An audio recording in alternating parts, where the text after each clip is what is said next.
How's it going, everybody? Before I jump into the video and talk about, the recession or depression and, what's going to happen and why it's going to happen, this, and this, I wanted to talk about what sparked me to make the video in the first place. In the past, 2 or 3 months, I've noticed, because I'm a person that invests a lot and talk about it a lot, the amount of people that have reached out to me and said things like, hey, what are you investing in currently? Should I buy airline stocks? Should I buy, gold? Since oil has crashed, should I buy oil?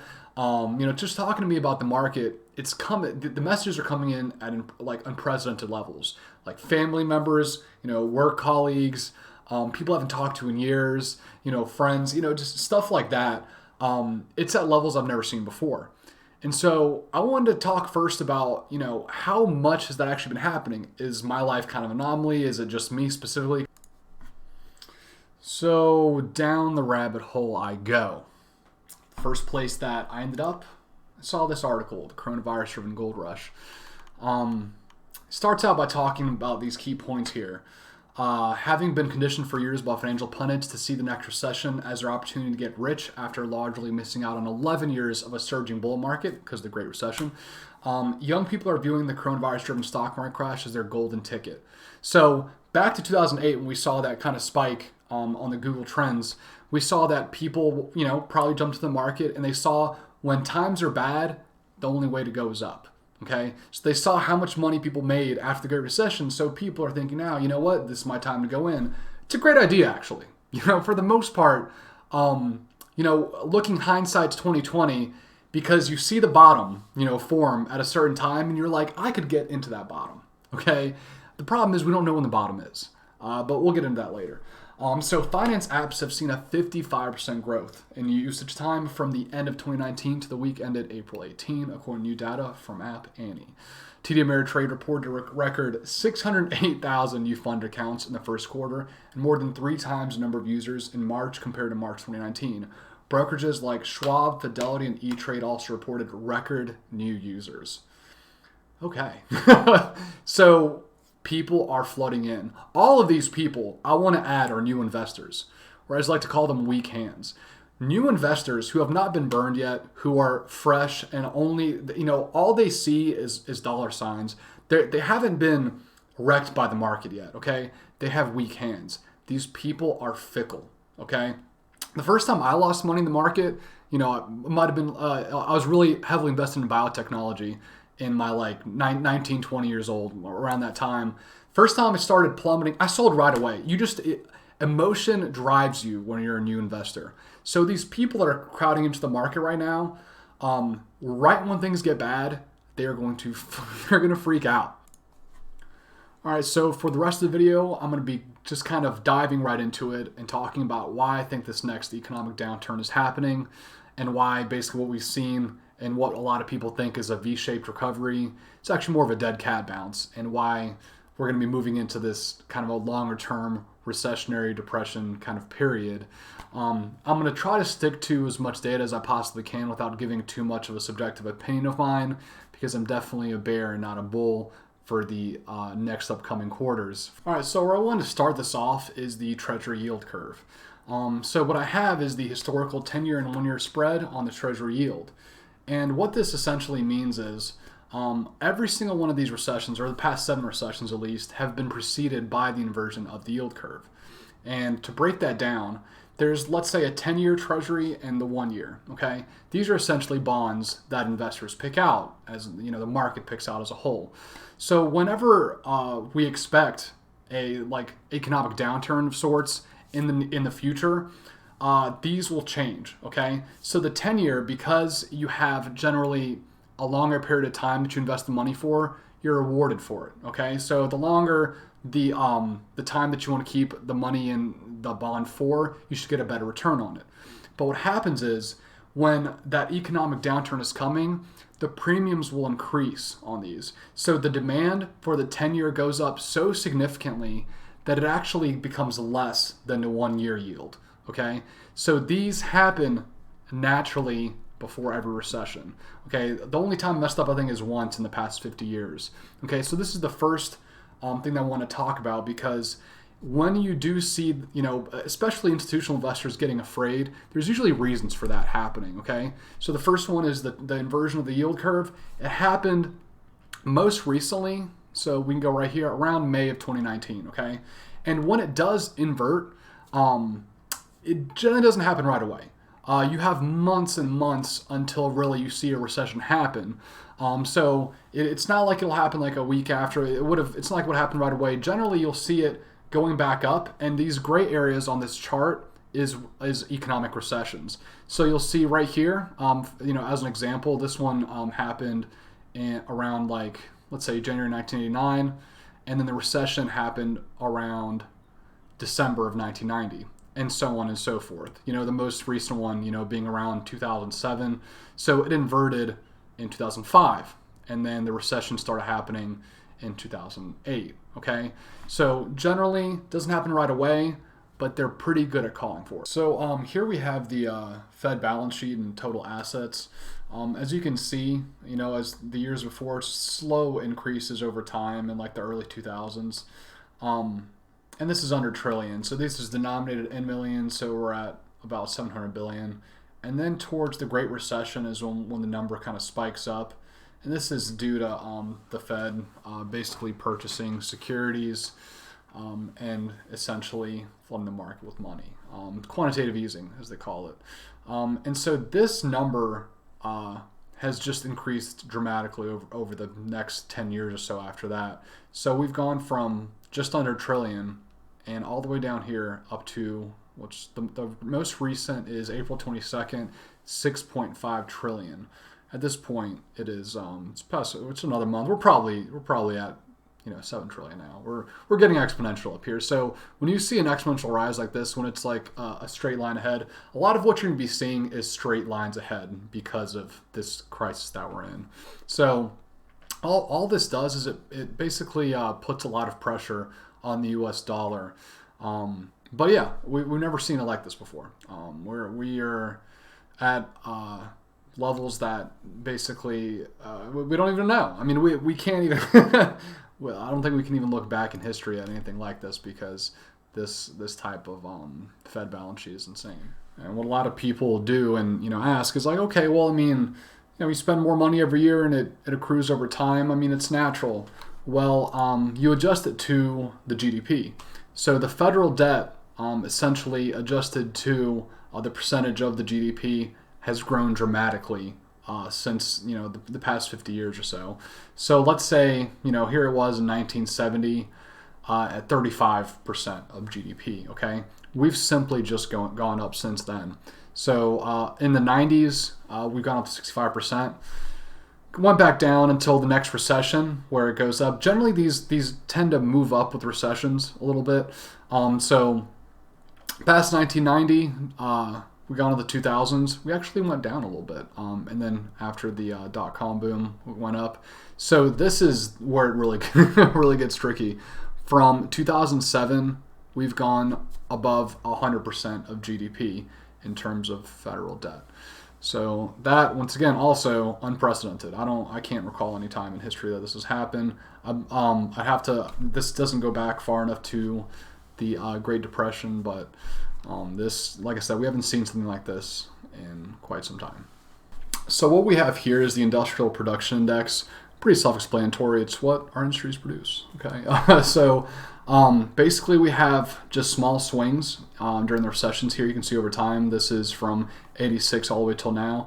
But in the recession of the 90s, 64 to 62, so a 2-point swing.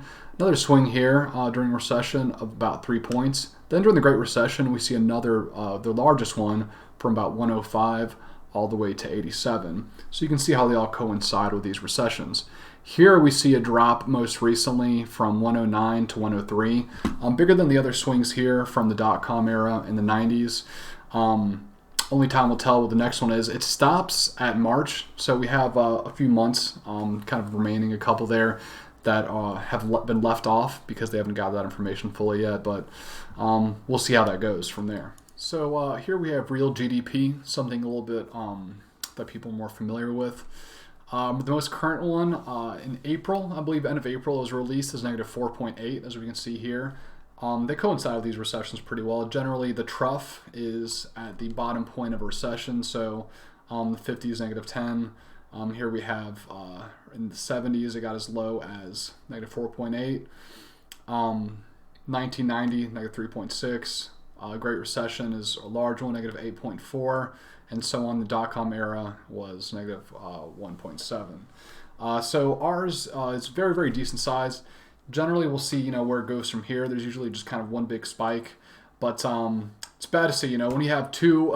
This is the first one, the first example of the GDP decreasing by an extremely large portion, and we'll see where it goes from here. So this is one of the more surprising ones. You can see over time, especially during these recessionary periods, how initial jobless claims, this is for the labor markets and employment, where it kind of increased over time. So during the recessionary periods, you'll see, goes from like 300,000 to something like 680, for example. Then got from 300, goes all the way up to 400. So, very decent percentage increases, here from 280 to about 400. Then during the Great Recession, we went from about 300 to 600. So it kind of went twice as much. We were at the lowest unemployment in American history very recently. We were just at about 200,000. We spiked from 2000 to 6.8 million. Definitely, it doesn't go back as far as the Great or the Great Depression. But in this span of time, we've just never seen them go that fast. So this is kind of unprecedented. We've probably heard the word, and I've probably said it a little bit too often, is how something may be just completely unprecedented. But we really don't know what happens when it balloons to this number.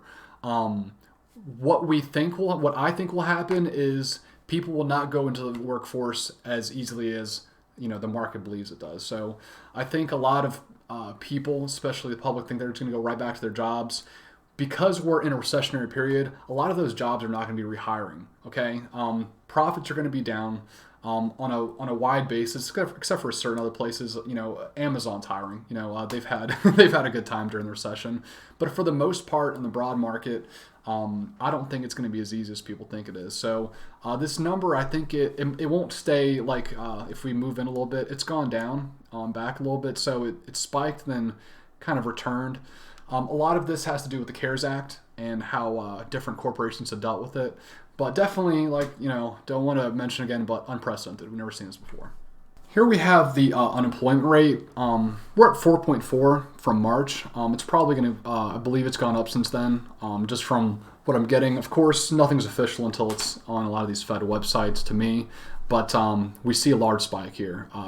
In a very short amount of time, when it goes straight up, that's generally how it happens in these recessionary periods. You can see at the beginning and towards the end the spikes in the gray areas. So yeah, it'll probably continue going up. I think a lot of economists are planning for 15, 20%. I've seen as high as 30%. Who knows at this point? But generally speaking, it is bad. It is something we're not all looking forward to. So definitely a bad sign there. Here we are with corporate profits. You can see over time how they increase, of course, as technology improves, as America moves forward. Of course, it's going to look a lot better. But you can see during the recessionary periods how it decreases, during these little gray spots. Huge dip, probably from what I can assume, the biggest one is the Great Recession. So it went from 1.6. This is in billions of dollars. So yeah, drops all the way down to 555. Generally speaking, we hit kind of a peak in Q2 2014, and we've gone down since then. So we were already kind of on a downward trajectory. Probably was due to debt pressures, the debt cycles. But it stops at Q4 2019. We don't have anything from there, but it's probably spiked down low. Below that, I can only assume so. But just wanted to basically mull on the fact that it was going down for the past few years, ever since 2014. So it did kind of reach a peak there. Here we have the Consumer Confidence Index, the CCI. You can see kind of over time how it flows during recessionary periods, and how consumers, just their own sentiment, can kind of be paralleled with the market that we're currently dealing with. So in times like 1980, as things were going bad, dropped. See another one around the crash of the 90s. The 2000, the dot-com era one, biggest drop during the Great Recession, all the way up to about 2010. Where we've gotten is of course a large increase back to normal, which is around 100, which is where we peaked out at sometime around 2017. And since then we've gone down. This is before coronavirus, so sentiment was already going down. Consumer confidence was not necessarily what we wanted it to be, and this is just as far as we've gotten. So it's gone up to about March 2020. Like I said, there's another few months that are lacking here that haven't been added, but you can see that it's on a downward trajectory, and probably it will not get any better soon just due to the coronavirus effects. And of course, people thinking, how is this going to affect the long term? So something that's really important to look at is the Cass Freight Index. Basically, will be a aggregation of how many trucks are delivering on the road. You can see during large downturns like the Great Recession from 08 to 09, you see a very large dip, and then it goes back up as the market kind of makes a turn towards 2010 and 11. And then since then, it's remained pretty strong. So from 11 all the way to 2017 was good, and then it had an increase towards 2018. Since then, it has dropped significantly. So the shipment volumes dropped 9.2% versus March in 2019. And then just from March 2019, you saw a dip from 18. So definitely a downward trajectory. Not a good sign right there. And like I said, this is one of my more favorite things to look at. There's strong correlation here with recessions. So the question with the trade war is, will it get resolved? Will it get worse? We don't know that. The January trade deal that they signed, the phase one, is being carried through. And but the problem is that a lot of the talks have gotten sour since then. Right now, a lot of the world, especially the United States and Donald Trump, is blaming China for what's happening. And so sentiment is not good in that area. If the trade war continues, and it's already done a lot of damage to the United States, it will only simply get worse from this point on. And there's multiple reasons why the trade between us and China needs to be as free as possible with as little tariffs as possible. Because if businesses suffer from not being able to trade with China, they will have to change completely, which will slow them down over time. They'll have to find other countries. It'll just be a loss of inefficiency probably for years. The reason why China is so important is because we've worked on that system with them, that infrastructure for years. They have an economy of scale, and on top of that, they have the law of comparative advantage. Okay, so those two things are so important for us to work with them that it would take way too long and be way too inefficient for us to do the same things in the United States. It would affect us incredibly. So it is important that this trade deal go right, and we continue and lower tariffs, and it would make our economy move so much better, and it would help us become a lot stronger in the future.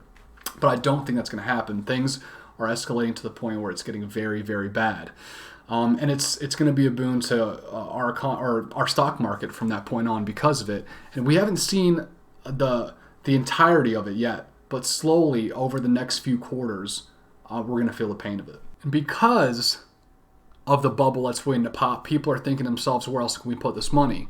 There's multiple bubbles in almost every sector right now. I'm talking real estate. There's bubbles in the bond market. It's pretty obvious because bonds are you get nothing back. I mean, in places like you actually are getting less back over time. In Germany, I believe they're in the negative range right now. So if you got a 30-year bond in Germany, well, let's say it's for $1,000, you get back like $950 after those 30 years. So you literally get less back than you put in. So people are actually losing money. So that's in bubble territory because the premiums are so high. And the same thing with the stock market. So if everything is overvalued, especially due to the ETFs right now, because of the passive investing that we've done over time, it is basically we've grouped around all these companies, and we're just funneling money into them, and they're propping each other up. They all just look good. It's very similar to like the subprime mortgage crisis. We're just taking a bunch of companies, some of them good, some of them are just like in that sector, and we're grouping them all together, and we're telling people it's a really great package, and nothing bad's gonna happen, and it's all good. And so what I'm arguing is that they're overvalued. And so when people think they're getting this much back out of it, and the valuations are getting so high, once again we're in bubble territory. So here we have the Q ratio and PE ratios, and then the Crestmore and the cyclical PE ratios, and it's basically showing over the years what is actually the valuation models are showing in terms of how much stocks are priced in terms of relative if they're underpriced or overpriced. And what we see in times of right before a recession is a very, very large number. So Great Depression, it got up here. It was almost at 125%. Then it sunk to extremely undervalued at almost negative 75%. And then for years, we were in the undervalued territory. Then we had another small boom, another bust. And then we had the dot-com boom, okay? Things got up to about 200% overvalued, and they shot back down, of course, down to, like, let's say, this looks like about 50% levels. So it's only showing you over time the valuation levels of the current, economy at that time. What we're seeing right now is this range that's between 180% and about 60%. They've actually averaged it out for us. So if you go down here, it's about 99% is where we're at. So between the four, at around the 2000 .com era, it was at 148%. So this current market is very, very overvalued.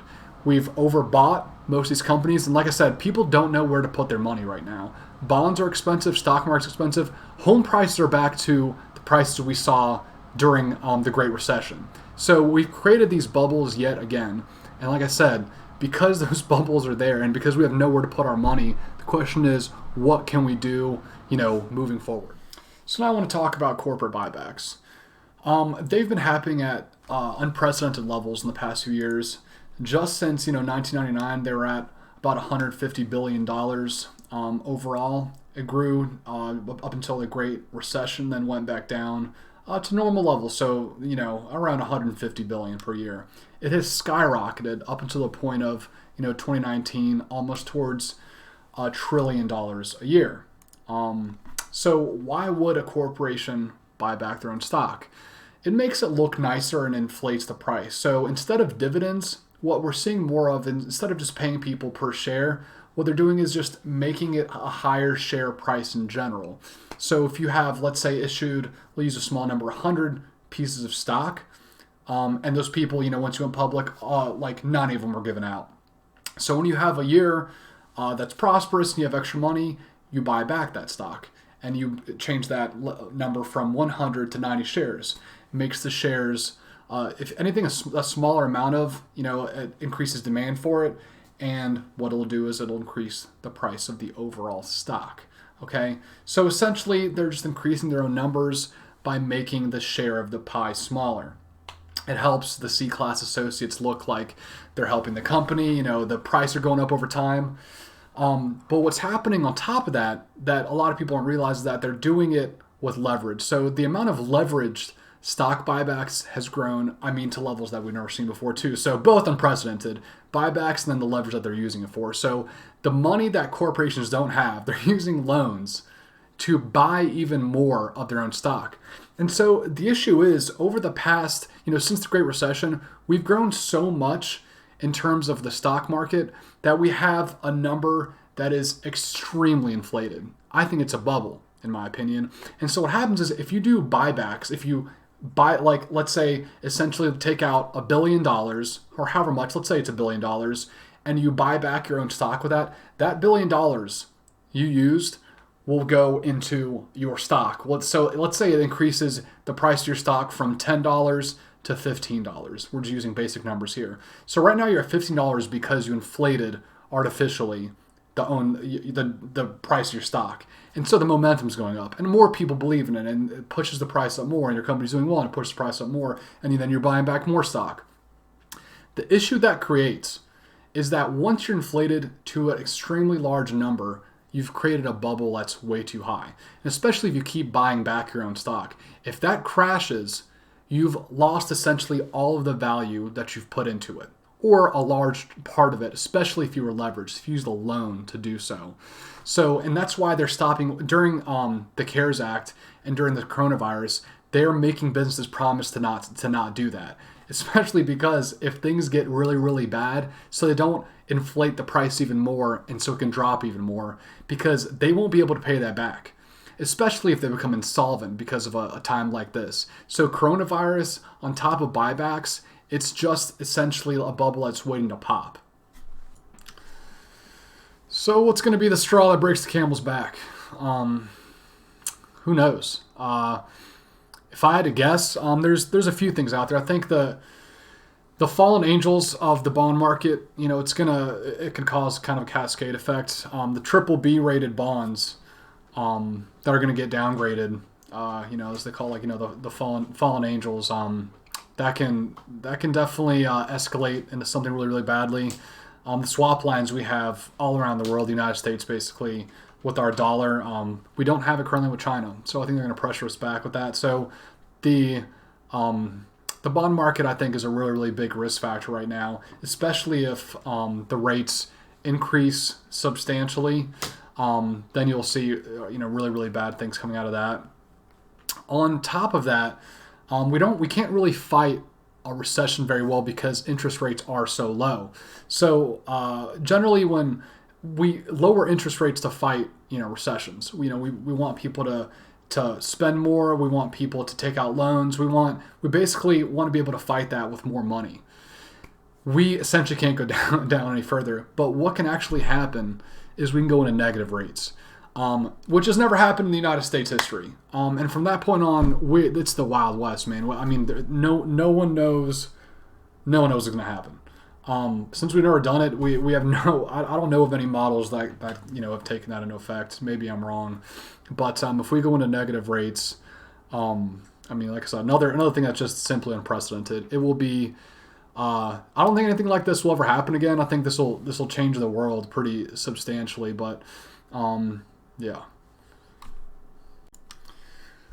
A person that I follow a lot, of course, is Charlie Munger and Warren Buffett.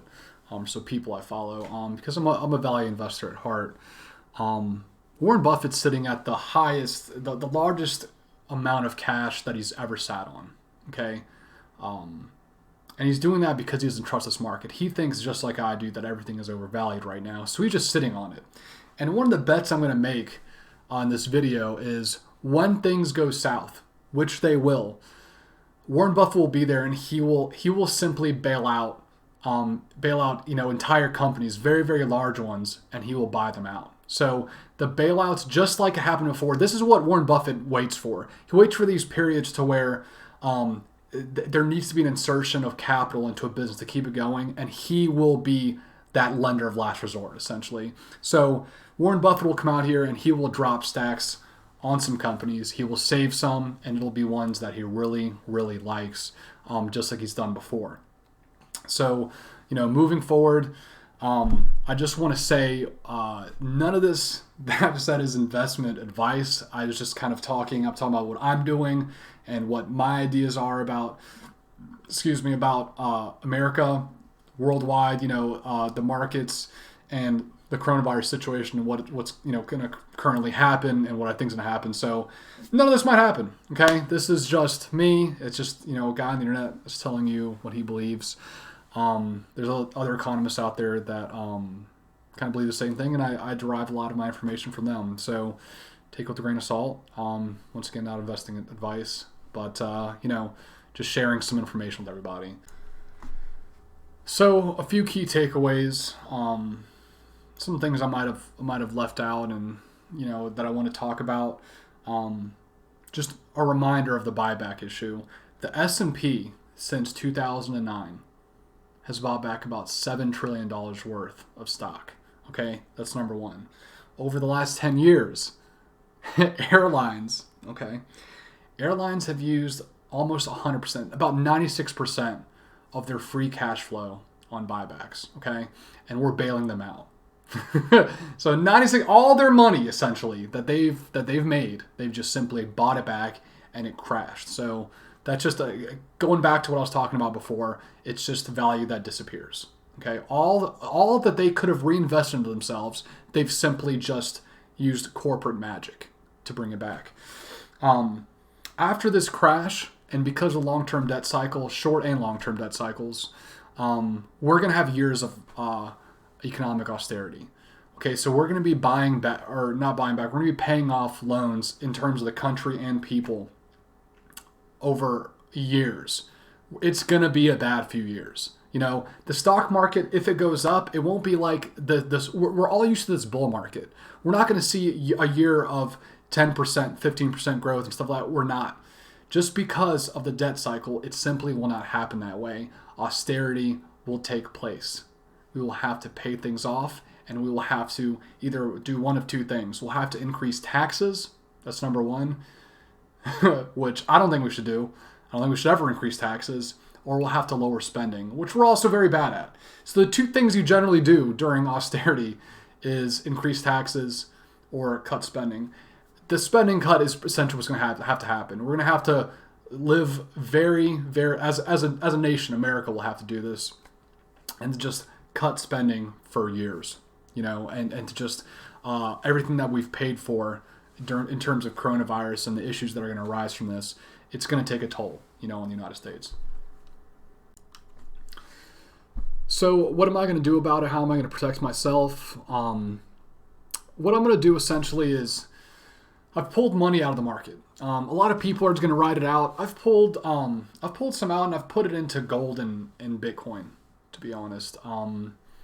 That's, I think, the safest havens for people in times like this when you don't know what's going to happen with the dollar. Even though the dollar, in my opinion, is kind of strong right now, it can definitely change its course. Gold is always going to be a really good hedge against any type of downturns in the economy. They call it God's money for a reason. And Bitcoin is just a great uncorrelated asset. It's the biggest computer network in the entire world. It is a great store of value, and it will only go up over time. I'm a large proponent and supporter of Bitcoin. I love it. You can watch some other videos. I should have a few other. I've deleted a few, but if you want to learn about Bitcoin, feel free to scour the internet for it. There's plenty of information out there, but that's probably what I'll be doing myself. I have moved money out of the market. If you are young, you can probably just leave it there. Timing the market is way too hard, and you might think you have the bottom and you don't. A lot of people just ride it out, but no, I took it out. I took money out of the market, gold and Bitcoin. And we'll see where it goes. Right now, the halvening is happening in just a few days. Essentially, about a month or two after the Bitcoin halvening, generally the price goes up. Over the next, about a year or so, between 300, 400, 500 days, you'll see a tear in the price of Bitcoin, then it'll fall back down. It's very cyclical. So that's what I'm doing. I just want to wrap up by saying thanks everybody for watching the video. Thanks for experiencing this with me. Yeah, that's about it, man. Everybody have a great day. I just want to thank everybody for watching the video, by the way. It's my cat, Tristan. He loves making videos with me, so Tristan, say hi to everybody. He's kind of camera shy. Tristan, let me hold you up, just so everybody can see you. I like to show him off. He's just a massive angel. He smells like litter. It's disgusting. Anyway, once again, thanks everybody for watching. Please like, comment on the video. Took some time to make this, so all very much appreciated. Everybody enjoy your day, and good luck to you all in the upcoming next few years.